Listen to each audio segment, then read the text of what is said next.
बिस्मिल्लाहिर्रहमानिर्रहीम। अस्सलाम वालेकुम। पीवीटी न्यूज़ एचडी के साथ मैं हूं सुहेल चौधरी। नजर डालेंगे आज की अहम खबरों पर।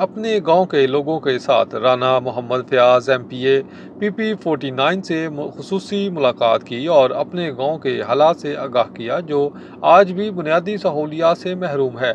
ना निकासी आब, ना सीवरेज, ना पुख्ता गली और ना ही नालियों का कोई मुनासिब इंतजाम।